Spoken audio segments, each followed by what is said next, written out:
મહારાષ્ટ્રમાં રાજકીય ધમાસાણ બાદ હવે બેઠકોની દોડ શરૂ થઈ છે, ત્યારે આ બેઠક થકી એનસીપીના બંને જૂથ શક્તિ પ્રદર્શન કરવા માંગે છે। શરદ પવારે સમૂહે મુંબઈના વાયપી ચૌહાણ સેન્ટરમાં એનસીપી પાર્ટીના નેતા અને કાર્યકર્તાઓની બેઠક બોલાવી છે, તો પ્રદેશના ઉપમુખ્યમંત્રી અજીત પવારે બાંદ્રાના મુંબઈમાં એજ્યુકેશન ટ્રસ્ટ ખાતે પાર્ટીના ધારાસભ્યોને હાજર થવાનો આદેશ કર્યો છે।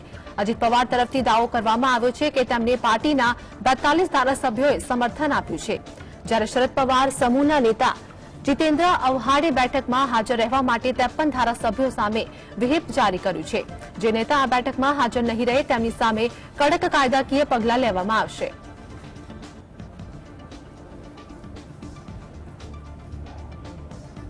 महाराष्ट्र में भाजपे शिवसेना बड़वाखोरो एकनाथ शिंदे जूथ और हवे एनसीपी बड़वाखोर अजीत पवार जूथ ने स्वीकारीने स्वागत कर्યું છે, परंतु हवे बंने पक्षोने साथे राखीने सरकारमां प्रधान पदे गोठववामां भाजप माटे मोटो પડકાર बनतो देखाय છે। कहेवामां आवे छे के प्रधान पद अने खाताओनी फाळवणीने लईने अत्यारे धमासाण चाली रह्युं छे। खास करीने शिंदे जूथमां सौथी चिंता छे, तो आ साथे ज भाजपना नेताओ पण आ मुद्दे खुश नथी। तो बीजी तरफ अजीत पवार અને તેમના 8 સાથીઓને પ્રધાન પદના શપથ બાદ બીજું હજુ વિભાગોની જવાબદારી મળી શકી નથી। કહેવાય છે કે 4 જૂને એકનાથ શિંદે બંને ડેપ્યુટી સીએમ સાથે બેઠક કરી, પરંતુ અનિર્ણય થઈ રહી।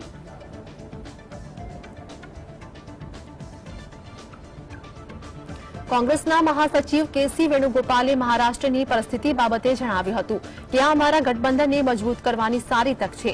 ભાજપનું વોશિંગ મશીન महाराष्ट्र में चाली रह्यु छे, जेमां देवेन्द्र फडणवीसे पहला अजीत पवार पर भ्रष्टाचारना गंभीर आरोपो मूक्या हता। हवे अजीत पवार अने देवेन्द्र फडणवीस सारा मित्रों बनी गया छे। महाराष्ट्रनी जनता महागठबंधननी साथे छे। It is actually an opportunity for MBA to strengthen further. Basically, you know that the BJP washing machine has started her job again in Maharashtra. 29 Prime Minister went in Maharashtra and he abused NCP as a most corrupt party. About 72,000 crore scam he's mentioned about the irrigation scam. Who has done it? Devendra Fadnavis fight against then irrigation minister in a bigger way. Now they are become good friends. They are become deputy chief ministers. Congress सहित अनेक विपक्षी दलों uniform civil कोडનો વિરોધ કરી રહ્યા છે, ત્યારે શિવસેના સતત યુસીસીની તરફેણમાં બોલી રહી છે। શિવસેના સાંસદ સંજય રાઉતે મંગળવારે કહ્યું છે કે કાયદાનો કોઈ વિરોધ નથી, પરંતુ પહેલા આપણે તેનો ડ્રાફ્ટ જોવો પડશે। રાઉતે વધુમાં કહ્યું છે કે ઉદ્ધવ ઠાકરે સાથેની બેઠકમાં યુસીસીના ડ્રાફ્ટ પર ચર્ચા થઈ હતી, જ્યારે અગાઉ 2 જૂને તેમણે કહ્યું હતું કે તેઓ ડ્રાફ્ટ સબમિટ કર્યા પછી જ આ મુદ્દે ટિપ્પણી કરશે। जो राजनीति बीजेपी की चल रही है उसके ऊपर चर्चा हुई। महाराष्ट्र में उसका क्या परिणाम होगा उसके ऊपर चर्चा हुई, और इस संकट और संघर्ष से हमको कैसे आगे जाना है इस बारे में मार्गदर्शन हुआ। सुप्रीम कोर्टे कलम 370 विरुद्ध दाखल करवामां आवेली अरजीओ पर फरीथी सुनावणी करवानुं मन बनावी लीधुं छे। सीजीआई ડીવાય ચંદ્રચૂડે आ माटे नवी बंधारणीय बेंचनी रचना करी छे, जेमां नवी बेंच आगामी 11મીએ सुनावणी हाथ धरवामां आवशे। सुप्रीम कोर्टे छेल्ली वार डिसेम्बर 2019 में कलम 370 विरुद्ध दाखल करायेली अरजीओनी सुनावणी करी हती। 2 માર્ચ 2020 थी आ केस सुप्रीम कोर्ट में सूचीबद्ध पण थयो छे।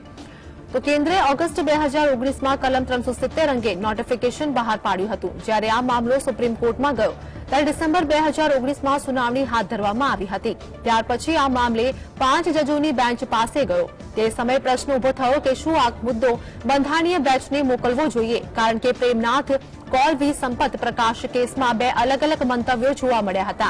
આ બાબત છેલ્લે 2 માર્ચ 2020 ના રોજ લિસ્ટ કરવામાં આવી હતી। ત્યાર પછી નિર્ણય લેવામાં આવ્યો છે કે આ મામલાને માટે મોટી બેન્ચને મોકલવાનો કોઈ અર્થ નથી।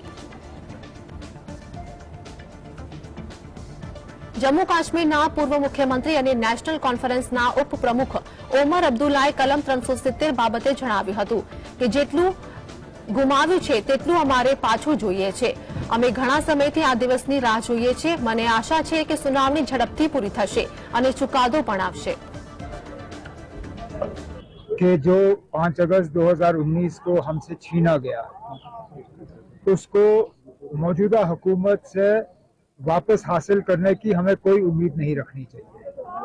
हमने कहा था हमारी लड़ाई जो है पुरअमन तरीके से जमहूरियत और कानून का इस्तेमाल करके हम दोबारा वो हासिल करना चाहते हैं जो हमसे लिया गया है। देर आए दुरुस्त आए, हमें इस दिन का बेसब्री से इंतजार था। अब 11 तारीख को इसमें सुनवाई शुरू होगी। हम उम्मीद करते हैं कि इनमें तारीख जो है वो जल्दी लगेगी। તો મંગળવારના ટ્રેડિંગ સેશનમાં ભારતીય શેર બજાર ફરી રેકોર્ડ ઊંચાઈ પર બંધ થયું છે। આઈટીના બેન્કિંગ શેરોમાં ખરીદીને કારણે 82 સેન્સેક્સ 274 પોઈન્ટના ઉછાળા સાથે 65,479 અને નેશનલ સ્ટોક એક્સચેન્જનું નિફ્ટી 67 પોઈન્ટના ઉછાળા સાથે 19,389 પોઈન્ટની સપાટીએ બંધ રહ્યો હતો। આજના કારોબારમાં બેન્કિંગ શેરોમાં ખરીદદારી જોવા મળી હતી, જેના કારણે બેંક નિફ્ટી રેકોર્ડ હાઈ પર બંધ થયો છે।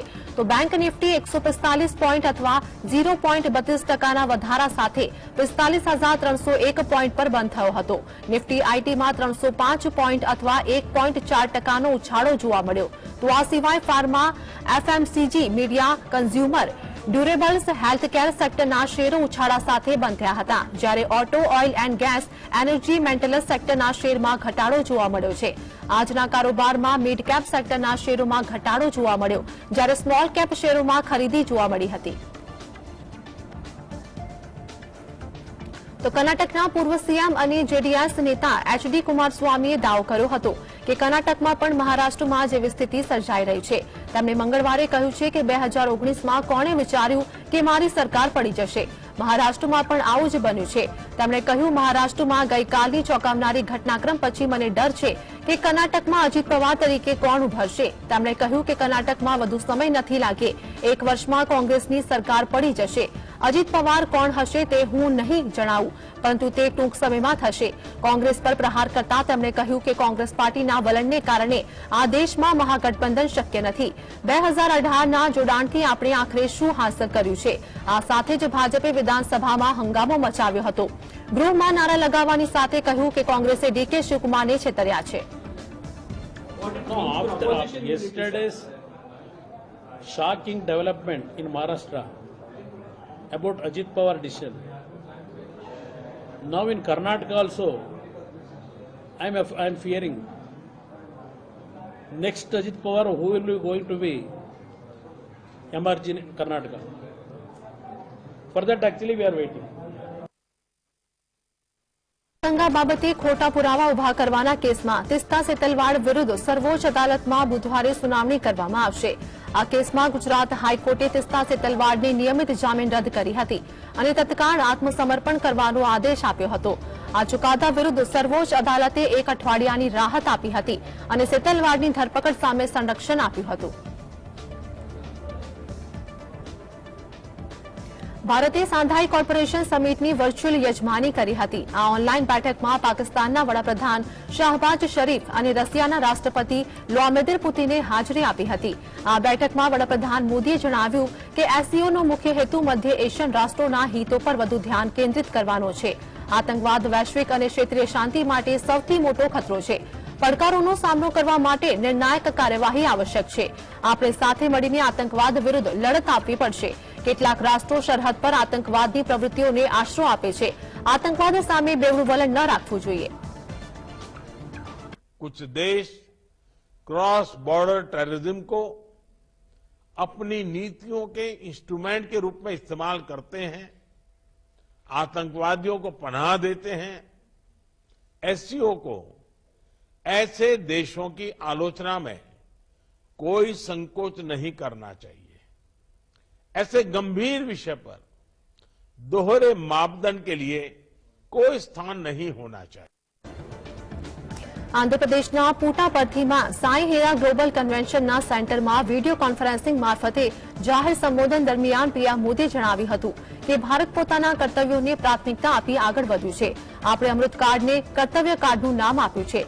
આપણા કર્તવ્યોમાં આધ્યાત્મિક મૂલ્યોનું માર્ગદર્શન અને ભવિષ્યના સંકલ્પ પણ છે। આમાં વિકાસ અને વિરાસત બંને છે। દેશમાં આધ્યાત્મિક કેન્દ્રોનું પુનરોદ્ધાર કરવામાં આવ્યું છે। आज भारत भी कर्तव्यों को पहली प्राथमिकता बनाकर आगे बढ़ रहा है। आजादी के 100 वर्ष के लक्ष्य की ओर आगे बढ़ते हुए हमने हमारे अमृतकाल को कर्तव्य काल का नाम दिया है। हमारे इन कर्तव्यों में आध्यात्मिक मूल्यों का मार्गदर्शन भी है और भविष्य के संकल्प भी हैं।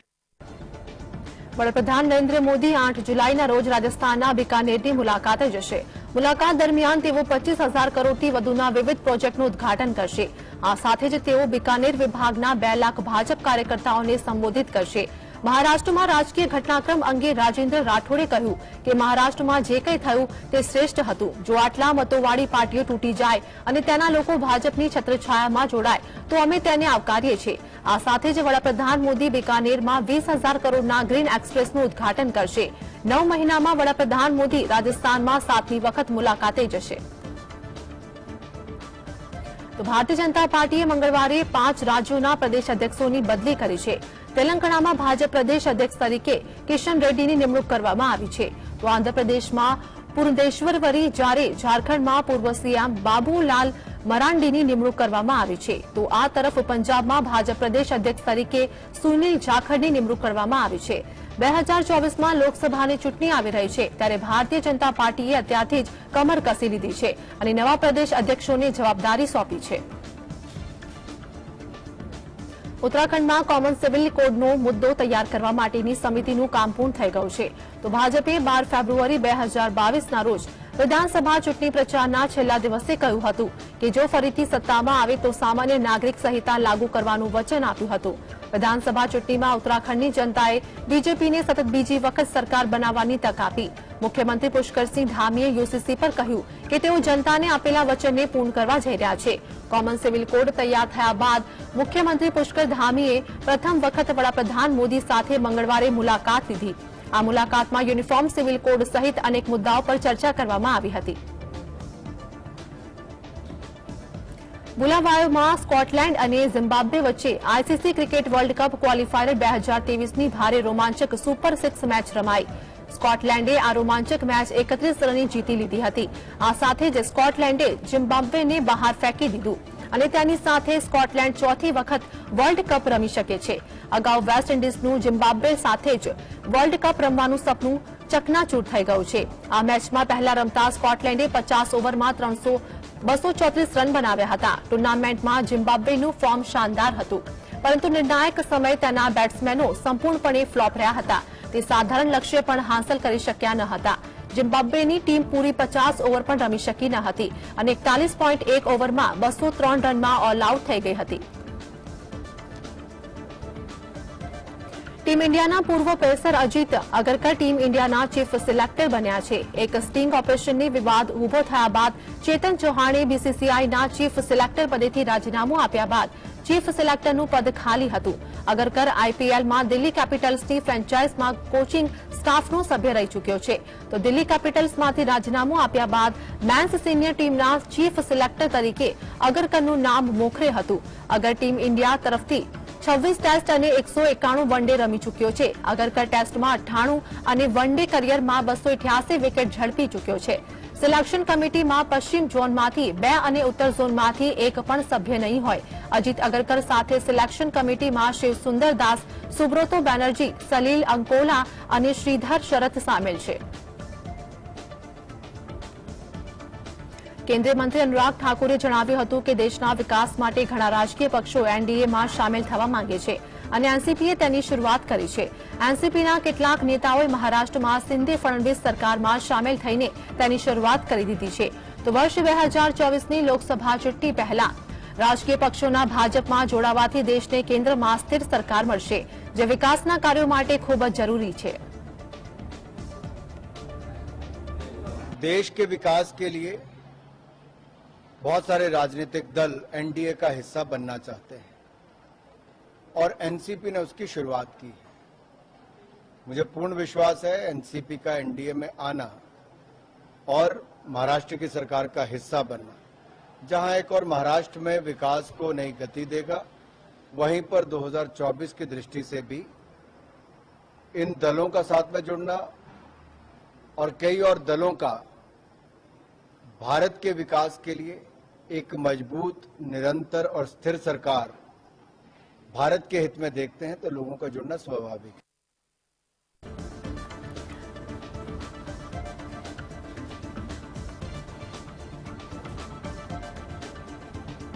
જમીનના બદલે નોકરી કૌભાંડ કેસમાં દાખલ કરાયેલી ચાર્જશીટમાં લાલુ પ્રસાદ યાદવ, રાબડી દેવી અને તેજસ્વી યાદવના નામ સામેલ કરાયા છે।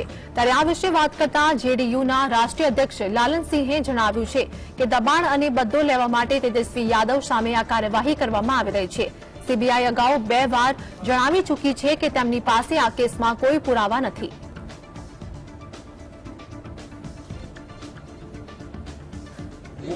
दबाव बनाने के लिए कार्रवाई हो रही है। उन पर जो कार्रवाई जिस मामले में हुई है 2 बार सीबीआई ने कह चुकी है कि कोई साक्ष्य नहीं है। दोबारा दबाव बनाने के लिए कार्रवाई हो रही है, बदले की भावना से। आरजेडी सुप्रीमो लालू प्रसाद यादवे फरी एक वखत वडाप्रधान पर आकरा प्रहार कर्या અને આક્ષેપ લગાવ્યો છે કે તેઓ દેશમાં ફરી ભાઈ ભાઈ વચ્ચે નફરત ફેલાવવાનું કામ કરી રહ્યા છે અને અમે તેમનો મુકાબલો કરીશું। તેઓએ કહ્યું છે કે મોદી ચારે તરફ નરેન્દ્ર મોદીએ દરેક જગ્યાએ લૂંટ ચલાવી રહ્યા છે। નરેન્દ્ર મોદી અનામત પર ખતરો ઉભો કરી રહ્યા છે।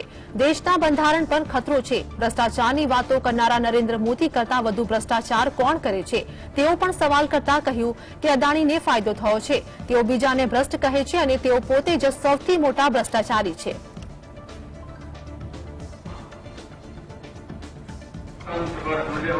आइए सर।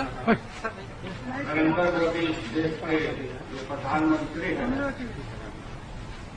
चारों तरफ डाका डाल रहे हैं।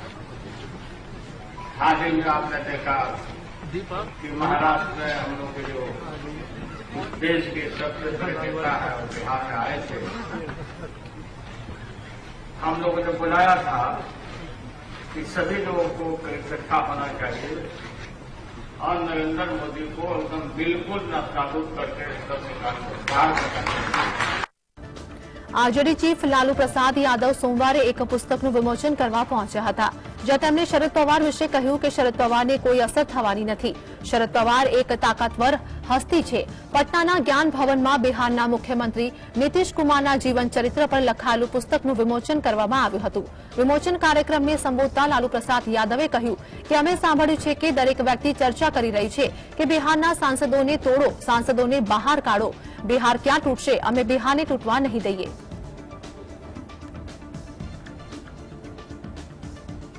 દેશમાં એન્ફોર્સમેન્ટ ડિરેક્ટરોએ મની લોન્ડરિંગ કેસની તપાસ કરવા માટે અમર્યાદિત સત્તા અપાઈ છે। જો કે ઈડીની અમર્યાદિત સત્તાઓ સામે દેશના વરિષ્ઠ ધારાશાસ્ત્રી હરીશ સાલ્વે સુપ્રીમ કોર્ટની અપીલ કરી છે। વરિષ્ઠ વકીલ હરીશ સાલ્વે રિયાલિટી ગ્રુપ એમ રૂમને ડિરેક્ટર તરીકે સુપ્રીમ કોર્ટમાં જણાવ્યું હતું કે આ કેસમાં બંસલ બંધુઓ તરફથી વરિષ્ઠ વકીલ મુકુલ રોહતગી હાજર થયા હતા। સુપ્રીમ કોર્ટમાં હરીશ સાલ્વે કહ્યું છે કે ઈડીને અસાધારણ સત્તાઓ આપી દેવાય છે। જો સુપ્રીમ કોર્ટ તેના પર લગામ નહીં લગાવે તો આ દેશમાં કોઈ સલામત નહીં રહે। દેશમાં કેવી રીતે ધરપકડો થઈ રહી છે? અમારા અસલી તપાસ એજન્સીને સહકાર આપી રહ્યા છે। ધરપકડથી અનેક અધિકારીઓનો ભંગ થાય છે, ત્યારે આ કોર્ટ નિશ્ચિતપણે ઈડી પર લગાવ નાખવાની સત્તા ધરાવે છે। હરીશ સાલ્વે કહ્યું છે કે ઈડીને જે રીતે કામ કરવાની છૂટ આપવામાં આવી છે તેમાં આગોતરા જામીનની શરતોના ભંગની વાતનો પણ કોઈ ઉલ્લેખ નથી। ન્યાયાધીશ સુંદરે હળવા અંદાજમાં ટિપ્પણી કરી હતી કે આ ઉંદર બિલાડીની રમત જેવું છે। તેઓ કાયદાનો ઉપયોગ કરી રહ્યા છે।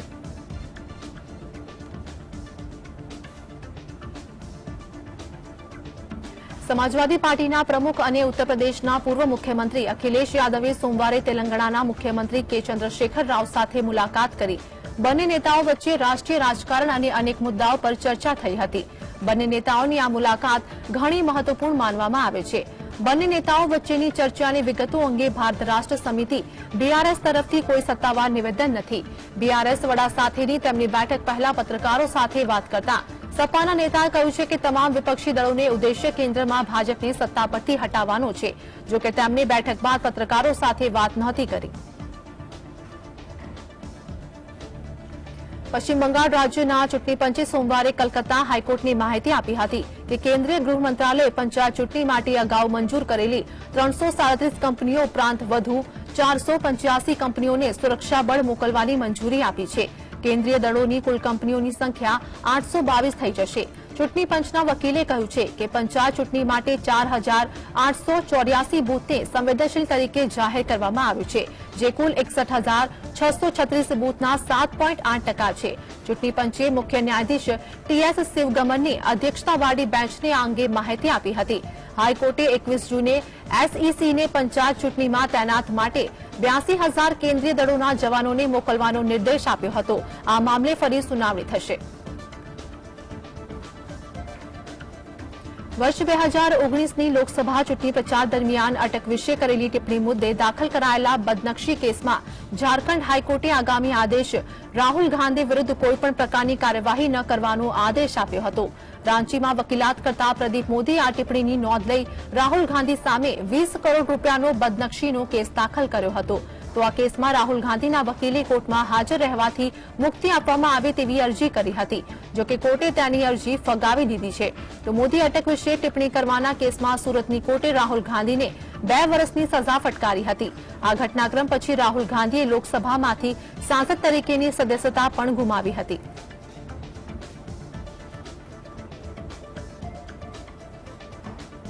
દેશમાં દિવસે ને દિવસે મોંઘવારી વધી રહી છે, ત્યારે ટામેટા બાદ હવે કોમર્શિયલ LPG સિલિન્ડરમાં પણ મોંઘા થયા છે. ઓઇલ માર્કેટિંગ કંપનીએ આજે સવારે કોમર્શિયલ LPGની કિંમતમાં વધારો કર્યો હતો. કોમર્શિયલ LPGના ભાવમાં પ્રતિ સિલિન્ડર 7 રૂપિયાનો વધારો કર્યો છે, જેના કારણે દિલ્હીમાં 19 કિલોના કોમર્શિયલ LPG સિલિન્ડરની છૂટક વેચાણ કિંમત 1,773 રૂપિયાથી વધીને 1,780 રૂપિયા પ્રતિ સિલિન્ડર થઈ છે. જોકે ઘરેલું LPG સિલિન્ડરની કિંમતોમાં કોઈ ફેરફાર કરવામાં આવ્યો નથી. છેલ્લા 4 મહિનાથી સતત ગેસ સિલિન્ડરના ભાવમાં ઘટાડો કરીને ગ્રાહકોને રાહત આપવામાં આવી રહી હતી, પરંતુ આજથી ભાવમાં નજીવો વધારો થયો છે. 1 માર્ચ 2023ના રોજ સિલિન્ડરની કિંમત 2119.50 રૂપિયા હતી, જે બાદ એપ્રિલમાં ઘટીને 2028 રૂપિયા, મેમાં 1856.50 રૂપિયા અને 1 જૂને 1773 રૂપિયા થઈ ગઈ હતી. હવે 4 મહિના બાદ કોમર્શિયલ સિલિન્ડરની કિંમતમાં ₹7નો વધારો કરવામાં આવ્યો છે. મધ્યપ્રદેશના સિંધી જિલ્લામાં જઘન્ય ગુનાની ઘટના બની છે. આ સમગ્ર બનાવનો વિડીયો સોશિયલ મીડિયામાં વાયરલ થતા મામલો સામે આવ્યો છે. આરોપીએ એક વ્યક્તિ પર પેશાબ કર્યો હતો. આ ઘટના બાદ સ્થાનિક પોલીસે આરોપીની ધરપકડ કરી હતી. આ વિશે વાત કરતા સીધીના મદદનીશ પોલીસ સુપ્રિન્ટેન્ડન્ટ અંજુલતા પાટલે જણાવ્યું હતું કે આરોપીની પૂછપરછ કરવામાં આવી રહી છે અને તેની સામે કડક કાયદાકીય પગલાં પણ લેવામાં આવશે. મધ્યપ્રદેશના મુખ્યમંત્રી શિવરાજસિંહ ચૌહાણે પણ આરોપી સામે કડક પગલાં લેવાની અધિકારીઓને સૂચના આપી હતી. और अपराध पंजीकृत करने के पश्चात आरोपी को गिरफ्तार किए जाने के बाद रेगुलर रूप से जो है थाना विभिन्न थानों की हमने पुलिस टीम बनाई थी और रेगुलर रूप से ये अपना अपना जो है क्षेत्र में जो है सूचना संकलन कर रहे थे और विभिन्न जगहों पर दबिश दे रहे थे. इसी आधार पर जो है लगभग रात्रि 2 बजे के आसपास जो है आरोपी को जो है हिरासत में लिया गया है और अब उनसे पूछताछ की जाएगी और साथ ही साथ के प्रकरण में अग्रिम विवेचना की जाएगी. कहाँ से गिरफ्तारी हुई है इसकी? देखिए, इनकी जो है कुबी और उसके इर्द गिर्द के गाँव में रेगुलर रूप से दबिश चल रही थी इनकी और उसी जगह पर जो है विभिन्न प्रकार के मुखबिरों से सूचना प्राप्त हुई थी. उस आधार पर हमने